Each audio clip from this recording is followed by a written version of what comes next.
Di sebuah desa kecil yang terletak di lereng bukit di Jawa Tengah, hiduplah Embok Suminah, seorang janda berusia 54 tahun yang menjalani hari-harinya dengan penuh semangat meski hidupnya sederhana. Desa itu dikelilingi sawah hijau yang membentang luas, dengan jalan tanah berdebu yang menghubungkan rumah-rumah panggung berdinding bambu. Embok Suminah tinggal di sebuah rumah kecil dengan atap genteng yang sudah mulai rapuh, bersama dua anaknya, Rina yang masih kecil dan Dedi yang sudah remaja. Sebagai penjual gorengan di pasar desa, ia dikenal karena ketangguhannya menghadapi kerasnya hidup setelah ditinggal suaminya 5 tahun lalu. Pagi di desa selalu dimulai dengan kicau burung dan aroma tanah basah, dan Embok Suminah sudah terbiasa bangun sebelum ayam berkokok, menyiapkan diri untuk hari yang panjang di pasar. Di sudut ruang tamu yang juga berfungsi sebagai dapur, ia menyimpan keranjang-keranjang anyaman tempat ia membawa gorengan. Dengan wajah yang masih menunjukkan jejak kecantikan masa muda, ia tersenyum kecil setiap kali menatap foto almarhum suaminya di dinding, seolah mengambil kekuatan dari kenangan itu. "Kamu kuat, Minah," kata suaminya dulu, dan kata-kata itu masih bergema di hatinya setiap kali ia merasa lelah. Ia mengikat rambutnya yang mulai memutih dengan kain sederhana, lalu melangkah ke dapur untuk memulai rutinitasnya. Setiap pagi, sebelum matahari menyapa desa, Embok Suminah sudah sibuk di dapur kecilnya. Dapur itu penuh dengan aroma minyak kelapa dan tepung beras yang bercampur dengan bau kayu bakar dari tungku sederhana. Di atas meja kayu yang sudah usang, ia menyiapkan adonan untuk pisang goreng, tahu isi, dan tempe mendoan, makanan yang selalu laris di pasar. Dengan tangan terampil, ia mengaduk tepung dengan air, menambahkan kunyit untuk aroma yang menggoda, lalu memotong pisang dan tahu. Sistem, tahu dengan rapi. "Embok, sarapan apa pagi ini?" tanya Rina, anak bungsunya, sambil mengintip dari pintu dapur. Embok Suminah menoleh, tangannya masih sibuk mengaduk adonan. "Pisang goreng, Nak. Mau bantu ibu bikin tahu isi?" Rina menggeleng, wajahnya penuh semangat. "Aku mau ke sawah sama Dedi, Bu." Embok Suminah tersenyum tipis. "Hati-hati, ya. Jangan kejauhan." Ia kembali ke adonannya, pikirannya melayang pada kebutuhan pasar besok. Tepung, minyak, dan sayuran untuk tahu isi. "Cukup enggak, ya, recehku ini," gumamnya, memeriksa kaleng kecil tempat ia menyimpan uang.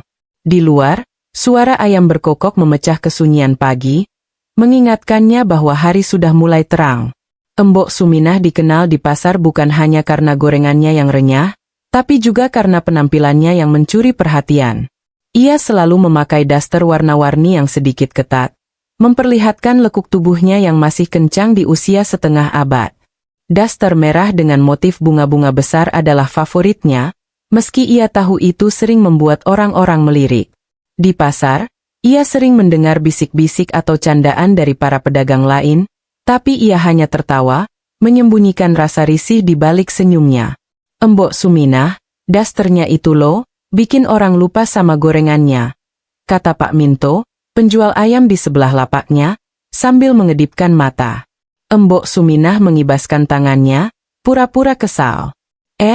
Pak, fokus ke ayam bapak aja deh, ketimbang ngeliatin dasterku."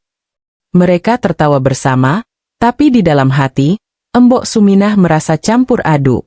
Perhatian itu kadang membuatnya merasa hidup, tapi juga membebani, seperti ada sorot mata yang selalu mengintai. Ia menata pisang goreng di atas daun pisang, aroma kunyit dan tepung beras menguar, membuat perutnya sendiri ikut berbunyi. "Sabar, perut," katanya pelan, sambil menepuk perutnya sendiri. Pagi itu, pasar terasa lebih sepi dari biasanya. Hanya beberapa ibu-ibu yang berhenti di lapaknya, membeli 1 atau 2 potong tempe mendoan, lalu buru-buru pergi. Embok Suminah duduk di bangku kayu kecil di belakang lapaknya, tangannya menyeka keringat di dahi dengan ujung daster. "Mendung kali, ya, makanya sepi," ujar Embok Yanti, tetangganya yang juga pedagang sayur, sambil menata kolplai di lapak sebelah. Embok Suminah mengangguk, menatap langit yang mulai kelabu. "Iya, Embok. Semoga nggak hujan, susah jualannya." Ia membuka kaleng recehnya, menghitung koin di dalamnya. Cuma 12.000, gumamnya, wajahnya muram. Ia membutuhkan setidaknya 40.000 untuk membeli bahan-bahan besok, belum lagi kebutuhan anak-anaknya. Rina tadi pagi meminta buku tulis baru, dan Dedi butuh sepatu karena yang lama sudah robek. Embok, tempe mendoannya berapa? Tanya seorang ibu yang tiba-tiba muncul, membawa keranjang anyaman. 3.002 biji, Bu. Jawab Embok Suminah, buru-buru membungkus pesanan dengan daun pisang. Ibu itu mengangguk, menyerahkan uang, dan pergi tanpa banyak bicara. Embok Suminah menghela napas, menatap tumpukan gorengan yang masih menumpuk di keranjang. Ya Allah, kasih jalan, doanya lirih, sambil menatap langit yang semakin gelap. Embok Yanti, yang sedang menyusun wortel di lapaknya, memperhatikan wajah cemas Embok Suminah. Susah, ya, Embok, kalau sepi gini? Tanyanya, suaranya penuh simpati. Embok Suminah mengangguk, tangannya memainkan ujung daster. Iya, Embok. Anak-anak di rumah nungguin, tapi dompetku cuma ada angin. Embok Yanti tersenyum kecil, mencoba menghibur. Suminah, kamu kan punya pesona, loh. Orang-orang pada melirik, sih, cuma malu-malu beli gorengannya. Embok Suminah tertawa kecil, tapi hatinya tetap berat. Lah, Embok, pesonaku ini malah bikin repot. Bapak-bapak pada ngeliatin, tapi dompetku tetap kosong. Mereka berdua tertawa, tapi tawa Embok Suminah terasa hampa. Ia kembali menata tahu isinya, berusaha fokus, tapi pikirannya melayang pada anak-anaknya di rumah. Rina dengan mata berbinar meminta buku tulis, dan Dedi yang malu-malu bilang sepatunya sudah nggak muat. Kamu kuat, Minah, kata suaminya dulu dalam ingatannya, tapi kali ini kekuatan itu terasa jauh. Pasar tetap sepi, dan aroma gorengan yang biasanya mengundang pembeli kini terasa sia-sia di udara yang semakin lembab. Embok Suminah duduk di bangku kayu kecil di belakang lapaknya, menatap tumpukan gorengan yang masih utuh di keranjang anyamannya. Pasar yang biasanya ramai dengan suara tawar-menawar kini terasa sunyi, hanya sesekali terdengar langkah kaki pembeli yang buru-buru lewat. Pikirannya dipenuhi oleh wajah anak-anaknya, Rina dan Dedi, yang pasti menunggu di rumah dengan harapan ibunya membawa pulang sesuatu. Pagi tadi, Rina memeluknya sambil berkata, Bu, buku tulisku udah penuh. Bisa beli yang baru, enggak? Matanya yang bening penuh harap membuat hati Embok Suminah mencelos. Nanti ibu usahain. Ya, nak, jawabnya saat itu, meski dompetnya hanya berisi receh. Dedi, anak sulungnya, juga pernah mengeluh sepatunya sudah sempit, tapi ia hanya tersenyum malu-malu, tak ingin membebani ibunya. Kini, di tengah pasar yang sepi, Embok Suminah memeriksa kaleng recehnya lagi, berharap ada keajaiban. Cuma 15.000, gumamnya, tangannya menggenggam kaleng itu erat-erat. Ia tahu, uang itu tak cukup untuk membeli tepung, minyak, apalagi memenuhi kebutuhan anak-anaknya. Angin sore mulai bertiup, membawa aroma tanah basah, tanda hujan akan segera tiba. Kalau besok juga sepi gini, apa kabar anak-anakku? Bisiknya pada diri sendiri, matanya menatap tumpukan pisang goreng yang mulai dingin. Tiba-tiba, langit yang sudah mendung sejak tadi pagi mulai mencurah. Hujan turun dengan deras, membuat terpal lapak Embok Suminah bergoyang diterpa angin. Tetesan air mulai merembes melalui celah-celah terpal yang sudah usang, mengenai tumpukan tempe mendoan di keranjang. Aduh, apes bener, keluhnya, buru-buru menggeser keranjang ke sudut yang lebih kering. Ia mengambil baskom plastik dari bawah bangku, meletakkannya untuk menampung air yang menetes. Terpal ini udah bolong-bolong, harus ganti. Gumamnya, tapi ia tahu membeli terpal baru adalah mimpi yang jauh. Gorengan di keranjang mulai lembek terkena cipratan air, membuat hatinya semakin ciut. Bu, hujan gini masih jualan? Tanya Embok Yanti, pedagang sayur di sebelah, yang sedang sibuk menutup lapaknya dengan plastik. Embok Suminah menggeleng pelan, wajahnya muram. Mau nggak mau, Embok? Kalau nggak jualan, anak-anakku makan apa? Embok Yanti mengangguk penuh simpati, lalu bergegas pergi mencari tempat berteduh. Pasar yang tadinya masih ramai dengan beberapa pedagang kini semakin sepi, Hanya tersisa suara hujan yang menghantam tanah dan atap-atap lapak. Embok Suminah memeluk lututnya, duduk di sudut lapak, menatap tahu isi yang mulai basah dengan perasaan tak berdaya. Di tengah deru hujan yang tak kunjung reda, suara langkah kaki mendekati lapaknya. Embok Suminah mengangkat kepala, melihat seorang pria berdiri di depan lapaknya, mengenakan jas hujan hitam yang mengilap basah. Wajahnya teduh, dengan garis-garis usia di sudut matanya, tapi ada kilau tajam di tatapannya yang membuat Embok Suminah sedikit waspada. "Bu, masih buka lapaknya?" tanyanya, suaranya dalam dan tenang, seperti orang yang terbiasa bicara dengan penuh percaya diri. Embok Suminah buru-buru berdiri, merapikan daster merahnya yang basah dan sedikit melekat di tubuhnya. "Masih, Pak. Mau pesan apa?" jawabnya, berusaha tersenyum meski hatinya masih gundah. Pria itu menatapnya lama, pandangannya sempat turun ke daster yang basah itu sebelum kembali ke wajahnya. "Pisang goreng, 3 biji aja," katanya, tapi nadanya terasa seperti ada maksud lain. Embok Suminah mengangguk, tangannya lincah membungkus pesanan dengan daun pisang, meski ia merasakan getar kecil di jarinya. "Namaku Budi," lanjut pria itu, sambil membuka dompet kulit yang terlihat mewah. "Bu Suminah, ya?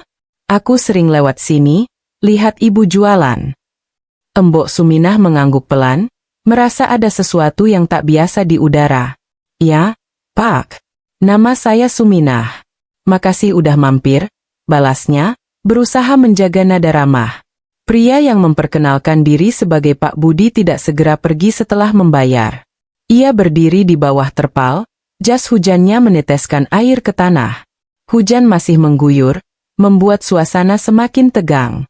"Bu, jualan sepi hari ini, ya?" tanyanya, suaranya pelan tapi terasa seperti menyelami pikiran Embok Suminah. Ia menghela napas, menatap tumpukan gorengan yang masih banyak. "Iya, Pak. Hujan gini, orang pada males ke pasar," jawabnya, tangannya menyeka air yang menempel di lengannya. Pak Budi tersenyum kecil, lalu melangkah lebih dekat ke lapak. "Kalau gitu, aku punya cara biar dompet Bu Suminah nggak kosong malam ini," katanya, suaranya rendah, hampir seperti bisikan. Jantung Embok Suminah langsung berdetak kencang. Ia tahu nada seperti ini, bukan pertama kalinya ia mendengar godaan serupa, tapi ada sesuatu dalam cara Pak Budi bicara yang terasa berbeda, menggoda sekaligus menakutkan. "Maksud Bapak apa?" tanyanya, berusaha terdengar polos meski hatinya sudah bisa menebak. Pak Budi menatapnya tajam, lalu berkata, "Datang ke kontrakanku, Bu. Kita bisa ngobrol, santai-santai. Aku bayar, cukup buat kebutuhan Ibu." Embok Suminah menunduk, tangannya mencengkeram ujung daster, mencoba mencari kata-kata untuk menolak, tapi bayangan anak-anaknya yang lapar di rumah membuatnya ragu. Hujan terus mengguyur desa, suaranya seperti dentuman yang tak henti-hentinya di telinga Embok Suminah. Ia menatap Pak Budi, mencari tanda kebohongan di matanya, tapi yang ia lihat hanyalah sorot penuh keyakinan. "Beri saya waktu buat mikir, Pak," katanya pelan, suaranya hampir tenggelam oleh suara hujan. Pak Budi mengangguk, mengeluarkan selembar kertas kecil dari sakunya dan menuliskan alamat. "Ini alamat kontrakanku, nggak jauh dari sini. Aku tunggu sampai jam 9, Bu," katanya, lalu melangkah pergi, jas hujannya berkibar tertiup angin. Embok Suminah kembali ke bangku kayunya, tangannya gemetar saat menutup terpal yang masih bocor. Pikirannya kacau, terbelah antara harga diri dan kebutuhan keluarganya. "Aku bukan perempuan begitu," bisiknya pada diri sendiri, tapi bayangan Rina yang meminta buku tulis dan Dedi yang butuh sepatu baru terus menghantuinya. Dengan hati berat, ia mulai membereskan lapaknya, memasukkan sisa gorengan ke dalam keranjang. "Cuma sekali ini," gumamnya, mencoba meyakinkan diri sendiri. Ia mengambil tas kainnya, mengunci lapak, dan melangkah ke arah jalan kecil yang ditunjuk Pak Budi. Sandalnya becek oleh genangan air, hatinya penuh dengan pertanyaan yang tak terjawab. Embok Suminah melangkah masuk ke kontrakan Pak Budi dengan jantungan yang berdegup kencang. Daster merahnya yang basah menempel di tubuh, membuatnya merasa kedinginan dan canggung. Kontrakan itu kecil, dengan dinding kayu yang sudah mulai lapuk dan atap seng yang berderit diterpa hujan. Di dalam, hanya ada kasur sederhana dengan sprei hijau pudar, meja kecil dengan radio tua di atasnya, dan lampu neon yang memancarkan cahaya pucat. Pak Budi menyalakan radio, dan suara dangdut lawas, bukan tak mampu, mengalir pelan, mengisi keheningan yang tegang. "Duduk dulu, Bu. Santai aja," ujar Pak Budi, menarik kursi kayu ke dekat kasur. Embok Suminah duduk di ujung kasur, tangannya masih mencengkeram tas kain, matanya menjelajahi ruangan untuk menghindari tatapan pria itu. "Pak, ini cuma ngobrol, kan?" tanyanya, suaranya sedikit bergetar, berusaha meyakinkan diri sendiri. Pak Budi tersenyum, duduk di kursi dengan jarak yang cukup dekat hingga Embok Suminah bisa mencium aroma kopi dari napasnya. "Tentu, Bu. Kita ngobrol dulu, nggak usah buru-buru," katanya, tapi matanya terus menelusuri lekuk daster Embok Suminah, membuatnya semakin gelisah. Ia mencoba menenangkan diri, bersenandung pelan dalam hati, mengingat lagu dangdut kesukaannya untuk mengusir rasa takut yang merayap. Tiba-tiba, di tengah suasana yang kian mencekam, dering ponsel Pak Budi memecah keheningan. Embok Suminah tersentak, hampir menjatuhkan tasnya, sementara Pak Budi mengerutkan kening, mengeluarkan ponsel dari saku jasnya. "Istriku," gumamnya, wajahnya berubah tegang. Ia melangkah ke sudut ruangan, membelakangi Embok Suminah, dan menjawab dengan nada yang berusaha santai. "Halo, sayang." "Iya, aku di kontrakan." "Hujan deras ini," katanya, tapi suara di ujung telepon terdengar keras, penuh kecurigaan, meski Embok Suminah tak bisa menangkap kata-katanya. Ia duduk kaku, menatap sprei hijau yang sedikit kusut, berusaha menenangkan napasnya yang tersengal. "Iya, besok aku pulang ke kota," lanjut Pak Budi, suaranya mulai terdengar gugup. Setelah beberapa menit, ia menutup telepon dan kembali menghadap Embok Suminah, wajahnya kini penuh penyesalan. "Bu, maafkan aku. Aku tadi cuma bercanda, nggak serius mau apa-apa," katanya, menggosok tengkuknya dengan canggung. Embok Suminah mengerjap, bingung. "Jadi, Bapak nggak jadi mau apa-apa tadi?" tanyanya, suaranya masih penuh curiga. Pak Budi menggeleng, tertawa kecil tapi tanpa nada nakal seperti sebelumnya. "Enggak, Bu. Istriku tadi telepon, bilang mau kesini besok. Aku nggak mau bikin masalah," jawabnya, lalu mengambil dompetnya dan mengeluarkan beberapa lembar uang. "Ini buat Ibu, anggap saja ganti rugi karena udah repotin Ibu kesini." Embok Suminah pulang ke rumah malam itu dengan perasaan yang sulit dijelaskan.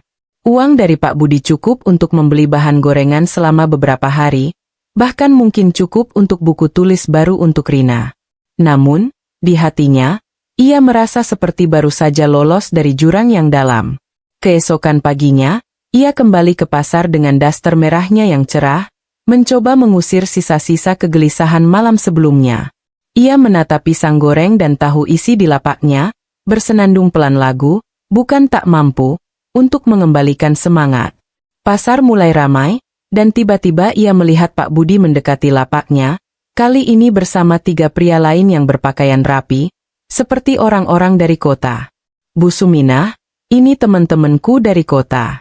Mereka pengen coba gorengan Ibu yang katanya paling enak di desa ini," kata Pak Budi, tersenyum lebar tanpa jejak kelicikan malam sebelumnya. Embok Suminah tersenyum kaget. Tangannya buru-buru menyiapkan pesanan. "Loh, Pak, beneran? Gorenganku cuma biasa, loh," katanya, sambil membungkus tempe mendoan. Salah satu pria, yang memakai topi pet, terkekeh. Kata Pak Budi, "Bu Suminah ini punya pesona spesial, makanya gorengannya pasti beda." Candanya, membuat Embok Suminah tersipu. Hari itu, lapaknya ramai luar biasa, dengan pesanan besar dari rombongan Pak Budi untuk acara di kota. Sore itu, saat pasar mulai lengang, Pak Budi kembali ke lapak Embok Suminah, kali ini sendirian. Ia berdiri di depan lapak, tangannya memegang sebungkus tahu isi yang baru dibelinya. "Bu, boleh ngobrol sebentar?" tanyanya, suaranya lembut dan tulus. Embok Suminah mengangguk, menghentikan aktivitasnya menyusun keranjang. Aku sebenarnya sering merasa sendiri, Bu.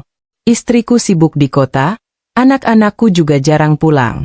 Melihat ibu jualan, selalu ceria meski pasti capek, itu bikin aku kagum, katanya, matanya menatap lurus ke arah Embok Suminah. Ia tersenyum kecil, merasa tersanjung tapi juga bingung. Pak, aku cuma ibu-ibu kampung, loh. Nggak ada istimewanya, balasnya, mencoba merendah. Pak Budi menggeleng. Bukan begitu, Bu. Ibu punya semangat yang bikin orang lain ikut hidup. Itu yang istimewa, katanya. Embok Suminah merasa ada kehangatan di dadanya, seperti seseorang akhirnya melihat dirinya lebih dari sekadar penjual gorengan. Hari-hari berikutnya, lapak Embok Suminah semakin ramai. Pak Budi dan teman-temannya menjadi pelanggan tetap, bahkan membawa kabar tentang gorengannya ke kota, membuat pesanan datang bertubi-tubi. Ia mulai berani bermimpi lebih besar, mungkin membuka warung kecil dengan meja dan kursi, bukan hanya lapak terpal yang bocor. Ia menyadari bahwa pesonanya bukan hanya pada daster merah atau tubuhnya yang masih kencang, tetapi pada semangatnya yang tak pernah padam, tawanya yang renyah, dan caranya bertahan di tengah kerasnya hidup. Rina, Dedi, Ibu janji, kita bakal punya hari yang lebih baik, gumamnya pada suatu sore, saat menutup lapak dengan senyum lebar. Hujan malam itu, yang awalnya terasa seperti akhir dari segalanya, ternyata menjadi awal dari harapan baru. Embok Suminah menatap tumpukan keranjang kosong, tanda gorengannya laku keras, dan hatinya penuh dengan keyakinan bahwa cerita hidupnya masih jauh dari selesai.